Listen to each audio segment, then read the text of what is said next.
Hello, and welcome back to Hagan's New Jersey PIP Tips, where we bring you monthly segments on New Jersey auto insurance personal injury protection, otherwise known as PIP. We hope you had a wonderful Valentine's Day with your loved one. Hopefully you had good eats, some drinks, and some good time. 2022 has been off to a crazy start. We've had two massive snowstorms, with this last storm having as much as 2 feet of snow in certain parts of New Jersey. Hopefully you stayed safe, warm, and you're all shoveled out and didn't injure your back and need to see one of my clients. Today we're going to be talking about some of the bills that got passed and signed by the governor in this last month of the legislative session, also known as the lame duck session. We'll also talk about our featured provider of the month, Pleasantdale Ambulatory Care. And then finally, we'll pick our new winner for next month. So let's get right to it while we're staying warm inside. Well, as you can see, I'm still wearing my Valentine's Day tie, so next month you'll see me in green.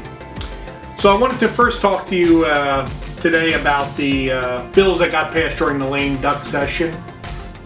One of significant, I told you about before, that it was passed and it was waiting the governor's signature. The governor signed it on January 18, 2022, and it's called the Insurance Fair Conduct Act. We've been working on this for decades to try to get it passed for basically bad faith actions on behalf of the insurance carrier for UM and UIM first party claims. So if for some reason, which it often used to happen, an insurance carrier improperly, unreasonably delays or deny your UM/UIM claim, which is your uninsured or underinsured motorist claims, you can file suit directly over that issue, and they can face penalties up to 3 times the policy limit. So if you get a jury verdict at higher than the policy limits, it can be increased, the policy limits, up to 3 times, along with interest, along with attorney fees and costs. The insurance company fought hard against this. We're advertising on the internet, Facebook, sending letters home. I know my own insurance carrier sent me a letter saying, oppose this because it's going to send up your rates. Now, it does say in the act also that they cannot increase the rates due to this, particularly for the insured, as it's really trying to restrict improper or bad behavior, bad faith on behalf of the insurance carriers. So hopefully that'll clean up some of the first party claims. It doesn't include PIP. I'd love to see it include PIP in the future, but that's something we're going to be have to work on. Of course, we do have some first party rights for PIP where we can get interest, attorney fees, and costs, but there's not a bad faith claim, even though certain carriers routinely deny claims and delay claims for no valid reason and simply because they can. Also, there was a bill signed, similar date, regarding estate suits. So there was a question on who can proceed when there's a wrongful death and there's nobody been appointed as administrator yet. There was an appellate division case, and this is cleaning this up. So it allows persons not yet appointed as administrators to pursue lawsuits for wrongful death. So hopefully that'll take care of that gray area that was created with the appellate division case. There's another bill that was signed into law that particularly affects the medical providers in that it limits fees charged to patient and authorized third party. We've always had it on the books that there was a restricted fee. However, that fee has been also reduced. So it's $1 per page up to a maximum of $50 per record. For the medical records and billing records, and that's per a individual admission record. Additionally, there was another bill that was passed and signed by the governor that expanded workers' comp coverage to expand to the parking lot areas provided by an employer.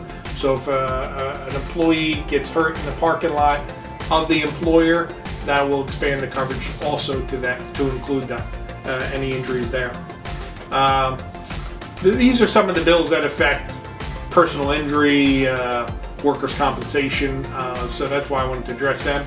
The other one that I'll note again that wasn't passed during the lame duck session, but was passed back in July of 2021, was the bill that allowed for policy limits to be disclosed. So if an attorney or a person requests what the policy limits are on a particular coverage when they're injured and the insurance carrier doesn't want to provide it on the third party claim, they now have to disclose it upon request. Before, you used to have to file suit first, not knowing what kind of coverage there was, whether there was only a $15,000 policy and now you have to go to the trouble and expense of filing suit and not knowing, or whether there's a $1 million policy. So under the new law, they must disclose the policy limits when requested.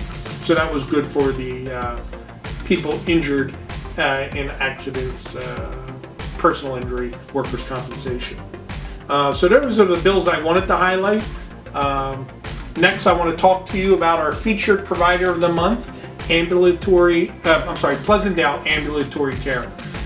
You can find their website at pleasantdaleambulatorycare.org. As you can see here, they are located in West Orange at 61 Main Street, Suite D. They can be contacted at 973-324-2280 or online. You can actually make a request online to contact them. They accept most insurance. They're in network for a lot of insurance carriers, and of course accept personal injury protection PIP cases. They have 3 operating rooms and 2 procedure rooms. There's a pre and post-op areas along with private facilities for getting changed. They provide prompt scheduling and also have Saturday appointments for those obviously who work during the week and don't want to take the time off. They got a top staff, multiple specialties operating out of the surgery center, and state-of-the-art equipment, as you can see from the website here. So check out their website. Next, we'll like to do the drawing. For those of you who are not aware, but most of you are by now, is any type of correspondence you do with my office, whether it's a telephone call, email, letter, sending arbitrations to be filed. We enter you in ticketing for each month, and then we select that, and that too becomes the featured provider of the month. If you don't win this month, there's always next month, so please keep sending those arbitrations and calling us and contacting us. We're always here to help you, whether it's a question about PIP or any other area, personal injury. We're here for you. Just feel free to either email us. You can email me at sean@seanhaganlaw.com, or you can call me at 732-722-2911. I often get providers with questions over, quick, hey, what should I do in this situation? There was 2 accidents, 2 insurance carriers, billing issues, documentation issues. Feel free. If we can't get you the answer immediately, we'll look into investigate it and get you the answer you need. So again, keep sending them. And the winner for this month is Bergen Pain Management. Congratulations, Bergen Pain Management. We'll be in touch with you to feature you in next month's segment. So finally, I just want to give you a little bit of advance warning, or notice, I should say. We're planning to host an event probably early April, sometime around early April to late April. I haven't worked out all the details yet. I'm hoping to have it finalized by the end of the month and then getting the invites out. So we're looking like we're getting to the point where we should be able to get together again. We've already started it in some locations. I've been to conventions, seminars, but as we're closing, hopefully getting closer to the end of dealing with this COVID, I know the governor just announced some changes, particularly with students and the masks and things. So hopefully we're going to be there, but my goal is to have an event in April, no later than May, and it'll be a spring kickoff to summer. And if you've been on any of our past events, whether it's the boat cruise or the beach party, they've been a blast and with great turnouts and great opportunity to network with providers of different specialties along with attorneys. So I look forward to getting it set up and hopefully seeing you soon. Well, hopefully you found this video helpful and useful. If you did, please like, share, and subscribe to the links below. As As always, we're never too busy for your kind PIP and personal injury referrals. We're always here for you, whether it's updating you on the latest law or helping you with your PIP arbitrations at no cost to you. Thank you, God bless, and see you soon.